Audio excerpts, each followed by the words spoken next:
हम्म। कितने आदमी थे? कुछ समझ में आया? चलिए मैं समझाता हूँ। वर्ष 2016 अचानक से थोप दी जाती है नोटबंदी। अभी जैसे तैसे मध्यम वर्गीय परिवार, मध्यम वर्गीय वो व्यापारी जैसे ही नोटबंदी की मार से उभर ही रहे थे, अचानक देश में एक धमाका होता है जिसका नाम था जीएसटी। अभी कुछ महीनों पहले ही विपक्ष ने सरकार को खूब खरी खोटी सुनाई थी जब उन्होंने नोटबंदी का फैसला लिया था। आम जन त्राहिमाम हो रहे थे, एटीएमों में लंबी कतारें लगी हुई थी, 2000 के नोटों के लिए, 500 के नोटों के लिए झड़पें हो रही थी। कई मीम्स आपने देखे होंगे जो लगातार वायरल हो रहे थे। और उसके तुरंत बाद जब जीएसटी लागू हुआ तो विपक्ष ने एक बार फिर घेरा सरकार को।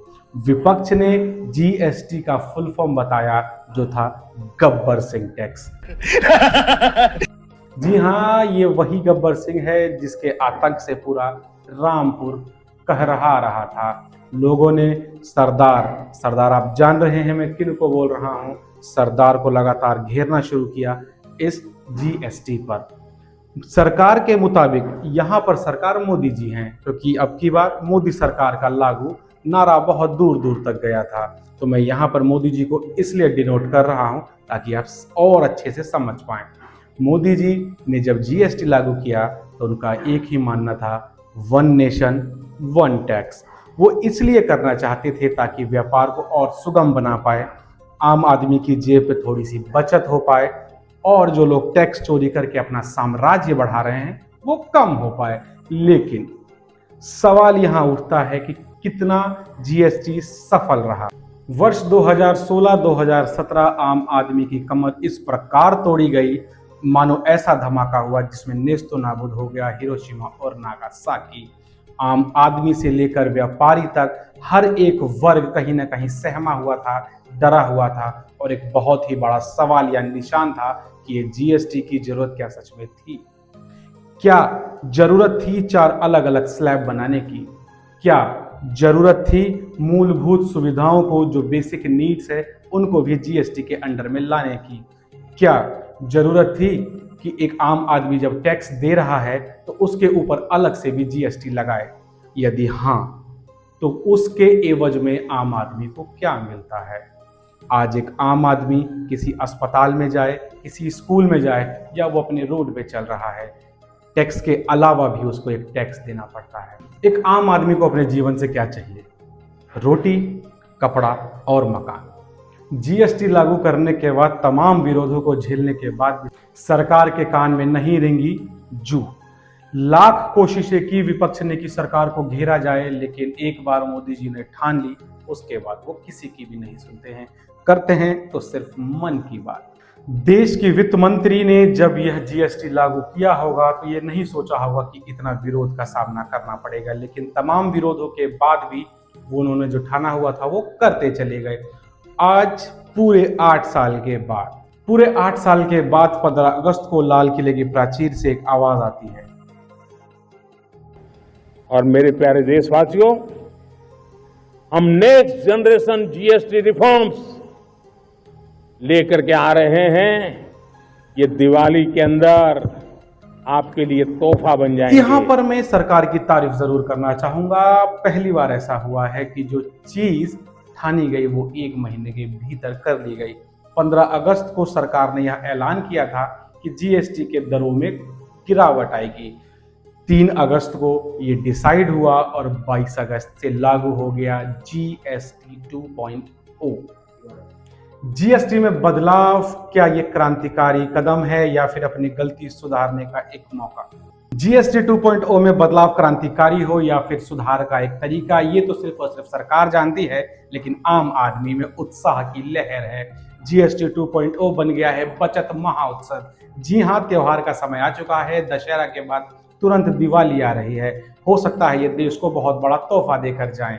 आम आदमी जो इस सीजन में कहीं ना कहीं शॉपिंग करता है उसको होने वाली है बहुत ही बम्पर बचत। जीएसटी 2.0 आम आदमी के जीवन में लाया है सवेरा। जी हाँ, पिछले कुछ वर्षों से जीएसटी के वजह से आम आदमी और आम व्यापारियों के जीवन में जो सूर्य अस्त दिखता हुआ आ रहा था, अब वह 2.0 के बाद जो सरकार ने बचत उत्सव के द्वारा दिया है, उससे कहीं ना कहीं सूर्य उदय होता हुआ नज़र आ रहा है। जी हाँ, त्योहारों का सीज़न है और इसमें जीएसटी दरों में जो गिरावट आई है, इससे आम आदमी के अंदर काफ़ी ज़्यादा उत्साह है, काफ़ी ज़्यादा खुशियाँ हैं। हेल्थ इंश्योरेंस और लाइफ इंश्योरेंस को सरकार ने वर्षों से बांध रखा था जीएसटी के बंधन में, जो कि अब बंधन मुक्त हो गया है। आम आदमी को जीने के लिए सिर्फ रोटी कपड़ा और मकान ही नहीं चाहिए, उसे चाहिए एक अच्छा सा लाइफ इंश्योरेंस, अच्छा सा हेल्थ इंश्योरेंस और एक टर्म इंश्योरेंस, ताकि उसके बाद या उसके न रहने पर उसके परिवार को मिल सके एक सिक्योर्ड भविष्य। जी हाँ, आज के डेट में अगर आप किसी भी अस्पताल में किसी गंभीर बीमारी या फिर किसी आम बीमारी को भी लेकर जाते हैं, वो आपसे छीन लेता है आपके पूर्वजों की कमाई, आपका पुश्तैनी घर मकान और आपके वर्षों से जो आपने सेविंग्स कर रखी थी।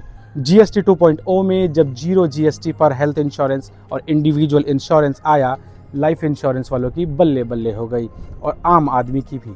जीएसटी 2.0 की बहुत ही ज़्यादा ज़रूरी थी। आम आदमी चाह रहा था कि कोई ऐसा टैक्स रिजीम आए जहां से वो लोग बचत कर पाएँ। जी हाँ, देखा जाए जीएसटी 2.0 के बाद एक आम आदमी पूरे साल में ना चाहते हुए भी 20 से 30 हज़ार की बचत कर पाएगा, ऐसा दावा सरकार जीएसटी 2.0 के द्वारा करती है। जीएसटी 2.0 का फ़ायदा पहुंचाने के लिए मोदी सरकार कैबिनेट सहित और राज्य सरकारों के विधायकों और मंत्री सहित रास्ते पर आ चुकी है। वह घूम रही है दुकान दुकान और कोशिश कर रही है संपर्क साधने की आम आदमी से, जिसको कोई फ़ायदा हो पाया हो या होने वाला हो जीएसटी 2.0 से। तमाम नकारात्मक खबरों के बीच अगर जीएसटी 2.0 सफल रहता है और आम आदमी की जेब पर कुछ न कुछ बचत आता है, तो यह सरकार द्वारा एक सराहनीय कदम होगा। हो सकता है विपक्ष के लिए यह एक चुनावी स्टंट हो, आने वाले कुछ समय में अलग अलग राज्यों में चुनाव हो सकता है विपक्ष ये चाह रही हो कि भाजपा और मोदी इसको भुनाना चाहते हों, लेकिन आम आदमी के अंदर जो उत्साह है, जो लहर है, वो देखने योग्य है। हो सकता है आने वाले समय में इसका बहुत ही ज़्यादा प्रभाव मोदी जी और उनकी कैबिनेट पे पड़े और आने वाले कई चुनाव में उनकी सीटों पे बढ़ोतरी हो। भारत देश के एक नागरिक होने के नाते मेरा भी यह फ़र्ज़ बनता है कि जीएसटी 2.0 का मैं भी उतनी ही तेज़ी से स्वागत करूं जितनी तेज़ी से मोदी सरकार इसको प्रमोट कर रही है। जी हाँ, बात अगर आम आदमी की हो रही है तो मैं भी एक आम आदमी हूँ। हो सकता है जीएसटी 2.0 मेरी भी जेब पर कुछ न कुछ असर दिखाए। जी हाँ, मोदी सरकार के इस फैसले को हम दोनों हाथों से स्वागत करते हैं और साधुवाद देते हैं। आप देख रहे हैं आशुतोष मिश्रा ऑफिशियल।